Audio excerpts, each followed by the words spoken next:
minus 1. X minus 5, 4, 3, 2, X minus 1, fire.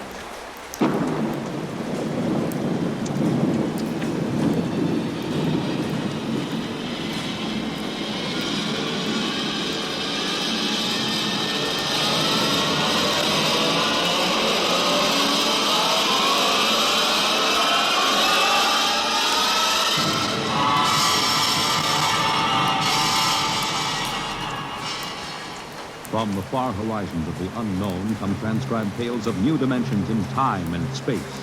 These are stories of the future, adventures in which you'll live in a million could-be years on 1,000 maybe worlds. The National Broadcasting Company, in cooperation with Street and Smith, publishers of astounding science fiction, presents X minus 1.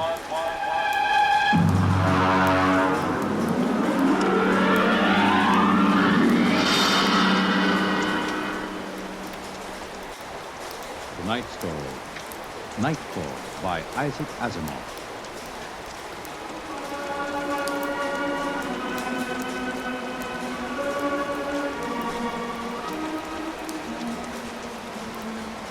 Ralph Waldo Emerson speculated if the stars should appear one night in 1,000 years, how would man believe and adore and perceive for many generations the remembrance of the city of God? This was philosophically interesting. But on the edge of the galaxy, a planet swings on its orbit in a cluster of 6 suns. These suns hang in the sky above. Never less than 2 shine down through the entire 23.8 hours of the planet's day. The yellow light has burned down on the planet's continuity, into the past, till the mind of man runneth not to the contrary.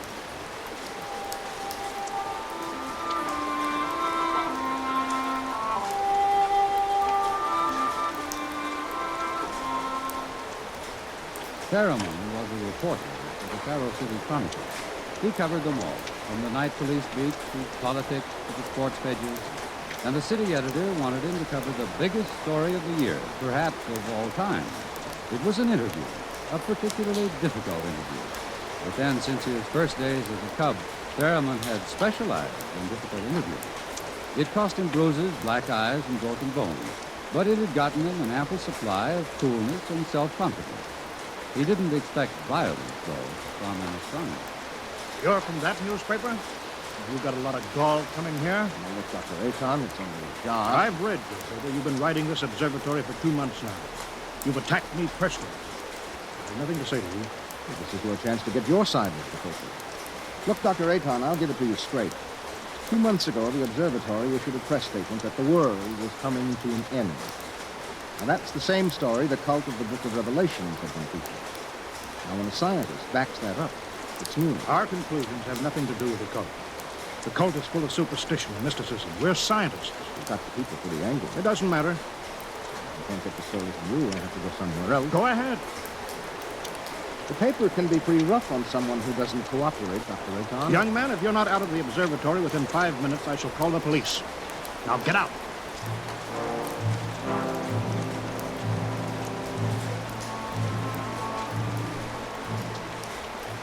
The reporter walks down the long hall from the observatory.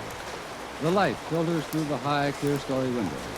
The yellow light of Gamma, the brightest of the 6 suns in the planet's sky. Beta is almost at zenith. Its red light floods the landscape to an unusual orange. The planet sun Alpha is at the antipodes. But now, as Gamma sinks below the horizon, the red dwarf sun Beta is alone, grimly alone. It's a short drive from the observatory to Faro City, and the red light glares from the highway. The temple of the cult stands hewn from the solid rock of the Dormite Mountains outside the city, and in the inner courtyard stands Sor, the priest of the cult.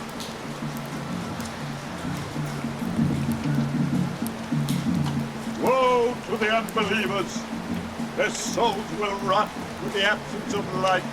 Tell me, Your Reverence, what will happen? What are you waiting for here? The day of the coming.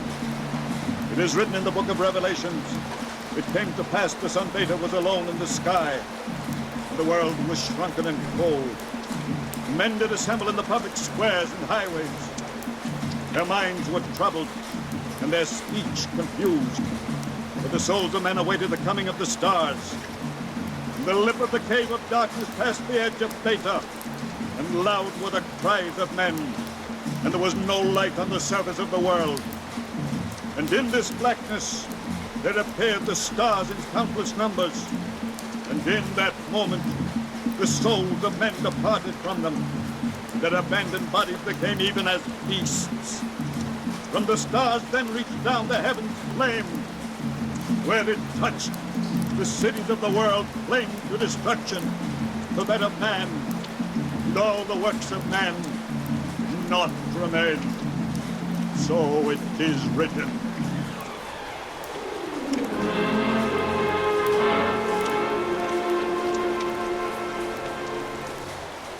Dr. Sharon, you're the only scientist I could find in the city. Where is everything? In the hideout? A hideout? Yes, but the place bored me. I wanted to be out here where things are getting hot. I want to see the stars the cultists are talking about. Besides, they don't want me at the hideout. I'm too scrawny to survive. What is the hideout? Well, we professors have managed to convince a few people that our prophecy of doom is valid. We've got about 3,000 people.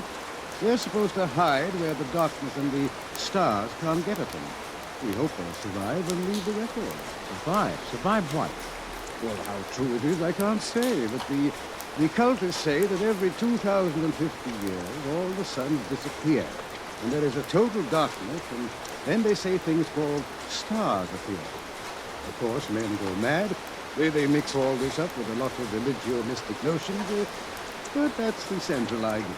But that's impossible, isn't it? I mean, there are always at least 2 suns in the sky, most of the time 4 or 5. There aren't now. Only Beta. You mean that there is going to be worldwide darkness tomorrow, that all mankind will go violently insane? What's behind that? Well, for one thing, the history of civilization of the world. We have located a series of cycles of civilization comparable to our own, all of which, without exception, were destroyed by fire at the very height of their culture. But is there any scientific theory behind this which would explain it? Well, the University Observatory finished their calculations 2 months ago. And tomorrow there will be an eclipse of Beta, so that the planet will become dark. That eclipse comes every 2,049 years. Darkness. And maybe those mysterious stars that no man has seen. And then madness, and the end of civilization. And you expect to live through this at the hideout? They plan to photograph the eclipse and leave the record. And then the rest of mankind will know what to expect. What is there in darkness to drive men mad? Have you ever experienced darkness, young man? No, but I know what it is. It's got no light. Draw the curtain. Why, what's for? If you had 4 or 5 suns out there, we might want to cut the light down for comfort, but with only Beta... Ah, that's the point. Just draw the curtain and then come here and sit down. All right.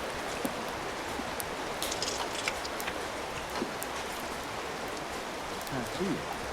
Feel your way. But I can't see you. I can't see anything. You like it. It's awful.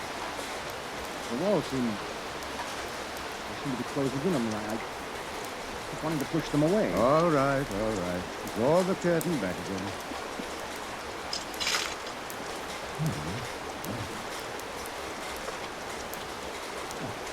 Do you have a drink? Right here. Now that was just a dark room. It wasn't really so bad. You're afraid? Just darkness could be that.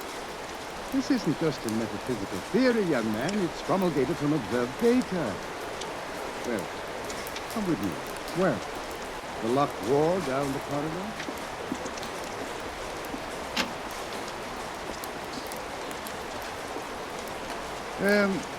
Were you at the Cerro City Centennial Exposition 2 years ago? Well, I was overseas on assignment. Well, you remember hearing about the tunnel of mystery that broke all records in the amusement area? Oh, wasn't there some fuss about that? The Anti-Vice Society had it shut down. Oh, it was shut down, all right. But the Blue Noses had nothing to do with it. That tunnel was nothing but a mile-long passage through darkness. You rode in a little car. It took 15 minutes to get through.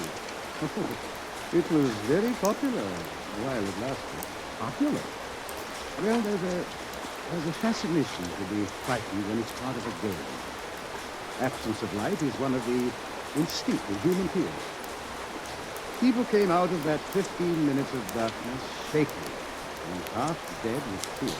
Or weren't there some deaths? Oh, bad hearts, but that wasn't the big danger. Now, which key is this?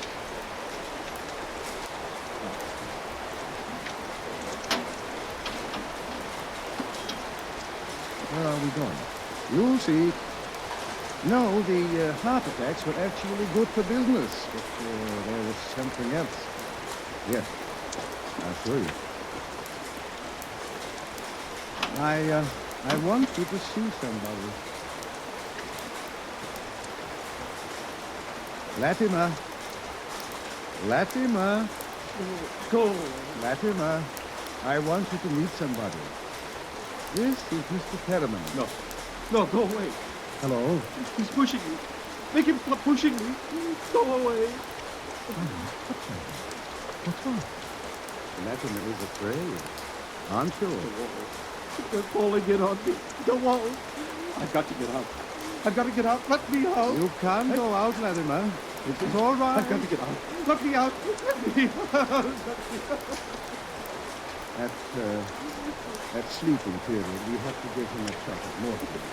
Otherwise, he'd bat his brains against the wall. What's wrong with him? Nothing. Nothing but 15 minutes in the darkness of the tunnel of Middleford. That's impossible. One person out of 10 came out of the tunnel that way. That's why we had it shut down. But why should darkness do that? It's obvious men cannot exist without light. Longer periods of darkness would obviously be fatal. The scientific theory is that the consciousness of light is necessary for mental activity. Please, let me outside. Let me out, please. I can't breathe. They're pushing me. They're always pushing me. I can't stand here. Well, there you are, Fetterman. That's what 15 minutes of darkness will do. Man just wasn't built to operate without light. There are always at least 2 suns in the sky, most of the time more. Just 15 minutes of darkness. Now, look out of that window. Imagine darkness everywhere. No light as far as you can see. Dead. Everything's dead. And stars, whatever they are, can you conceive it? Your mind wasn't built for that conception. When the real thing comes, you will go mad. Completely and permanently. There is no question of it. Tomorrow, there won't be a city left standing in the world. Why should the cities be destroyed? If you were in darkness, what would you want more than anything else? What would it be that every instinct would call for? Light. And how would you get light? I don't know. You'd burn something. They've got to have light. They've got to burn something. And every city in the world will go up in flames. Well, shall we go back to my office, Mr. Fetterman, and have another drink?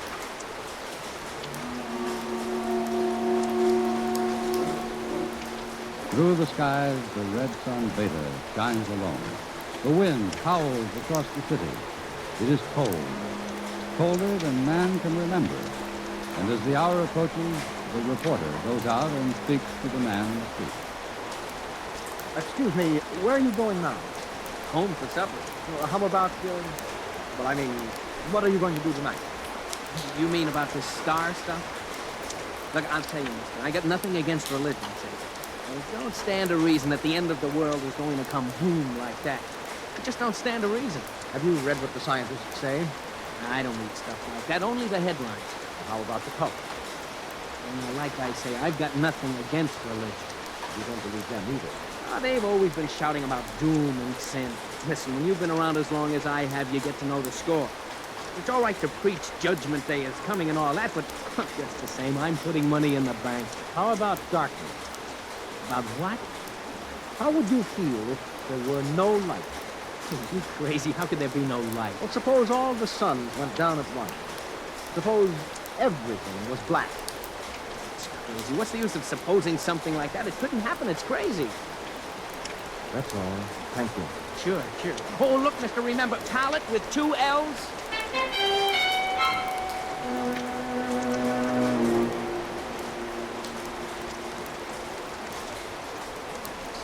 All this talk of scientific explanation. It's sinful, that's what it is. Are you a member of the cult, sir? Sure I am.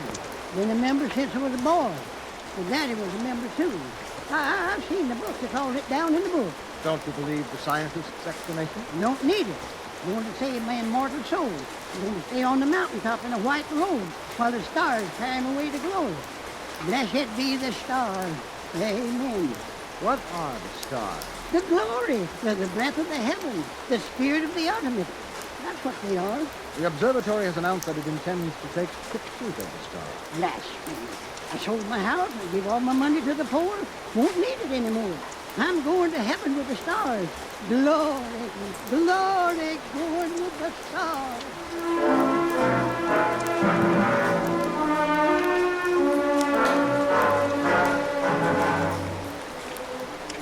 The reporter checks the stock exchange, the stores, business at a standstill. Doesn't pay to buy anything today, not if the world is going to end tomorrow. There are predictions of economic collapse in the financial section, layoffs at the factories on the edge of the city.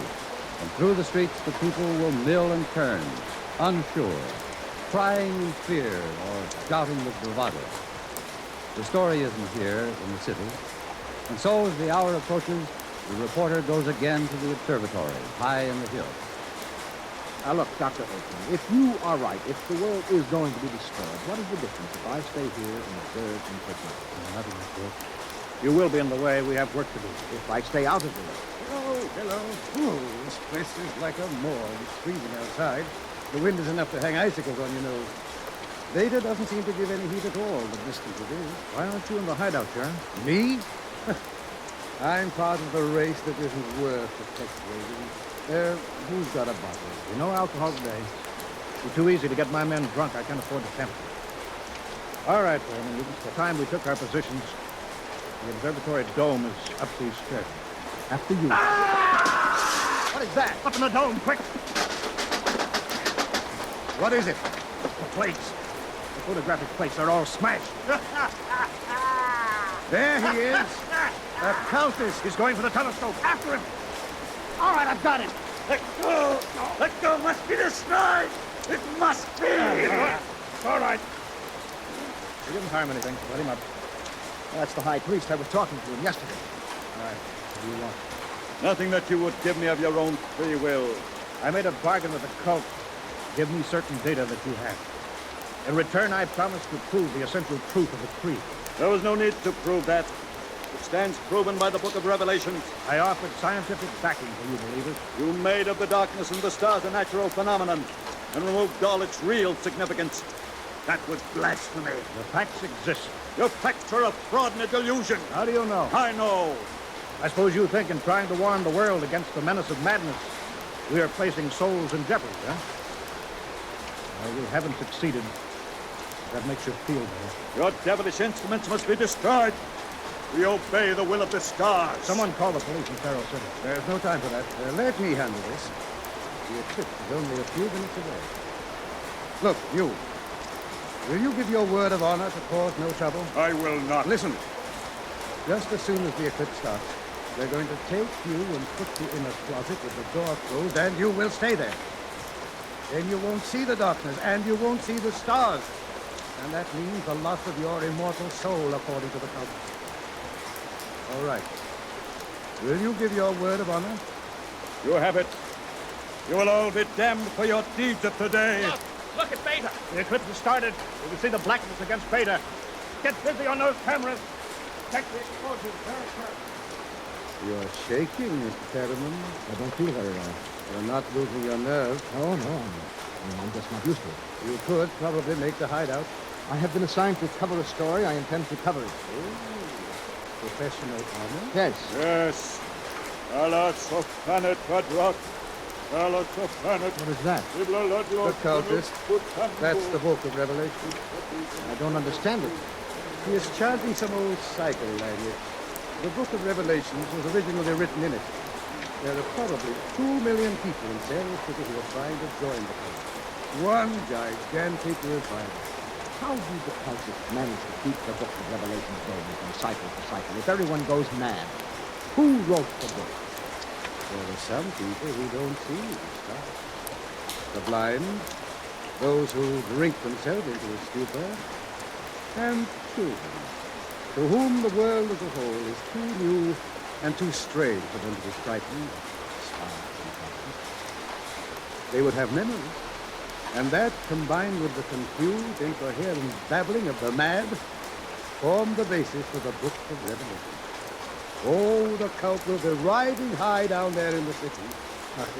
I hope they make the move. That's the hideout on the private life. Oh, they're in trouble? They're safe. There's a city challenge. You have no idea. Well, it'll get worse. What are you shaking about, Dr. Eaton? How do you feel? You don't understand.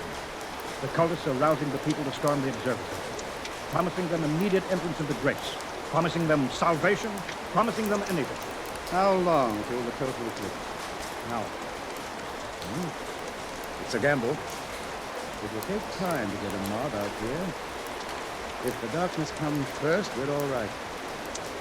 Oh, look at Baker. Half of it is black. Yes, it's getting darker. An interesting phenomenon. Oh, my collar is suddenly tight. Are you having any difficulty in breathing? No, why? Difficulty in breathing is one of the first symptoms. We have experimented. It's getting cold. Seems to be getting colder. Yes, well, we'd better keep our minds on something else. One of the astronomers had a theory about the stars far away to see in the night. He developed a fantasy about a planet revolving around one star. It's a mathematical possibility. Of course, there couldn't be any light. Part of the planet would always be dark and without light. Well, it's obvious. Without light, there can't be any light. Artificial light. The researchers at the university worked it out. Yellow after 4 hours of light. It's beautiful. Light. Light.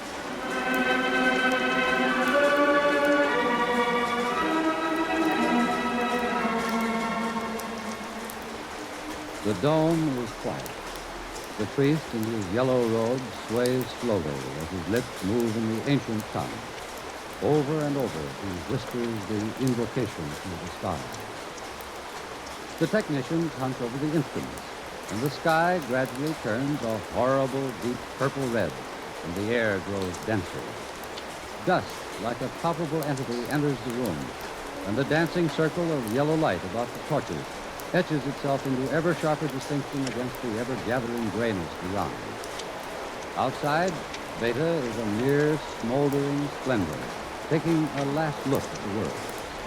The western horizon, in the direction of the city, is lost in darkness, and along the highway to the observatory surges a menacing, shadowy map. cloud from the city. They're coming. How long till total eclipse? 15 minutes. They'll be here in 5. We'll hold them off. Come on, Fetterman, downstairs. But there's no light down there. We have to block the door. Come on. I can't breathe. I can't go down there. Take a torch. You take light with us. Come on.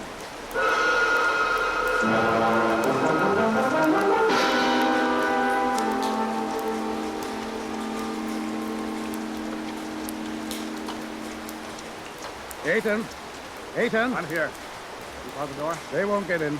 All right now, everybody. 1 minute till totality. 1 minute. Just before totality, I'm changing the plate. That will leave one of you for each camera.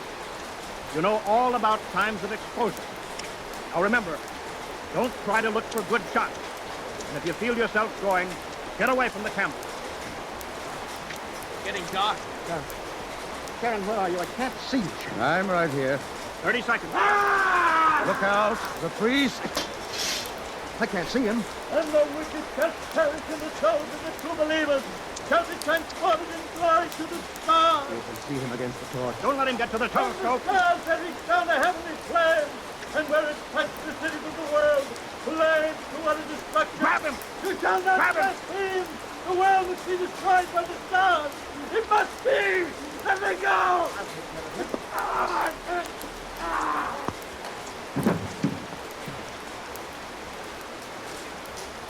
Five seconds. Count. 4, 3, 2, 1.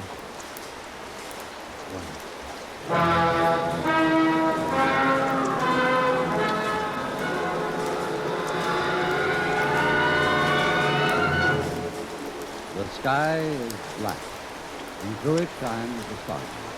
30,000 minute suns shine down in a soul-filling splendor. It is more frightening in its awful indifference than the bitter wind that shivers across the horrible cold bleak world.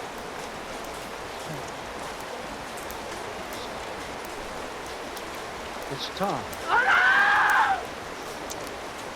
It's dark.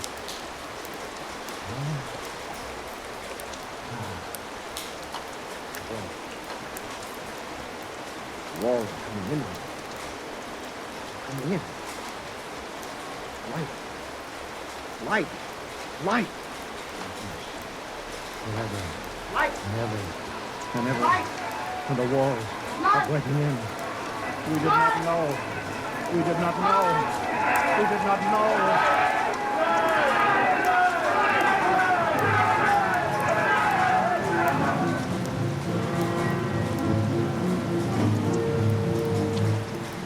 On the horizon, in the direction of the city, a crimson glow begins growing. 1,000 fires strengthen in brightness that is not the glow of the sun. 1,000,000 fires, as a world mad in the darkness screams in terror for the light. The night has come again.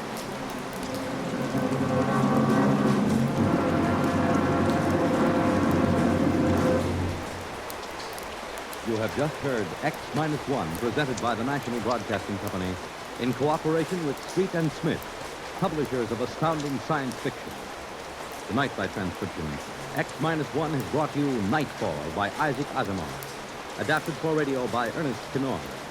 Featured in the cast were Wendell Holmes, John Larkin, Santos Ortega, Mercer McLeod, Alan Collins, Bob Hastings, and Roy Fent. Your narrator was Floyd Mack. Fred Collins speaking. X-1 was directed by Daniel Sutter and is an NBC Radio Network production.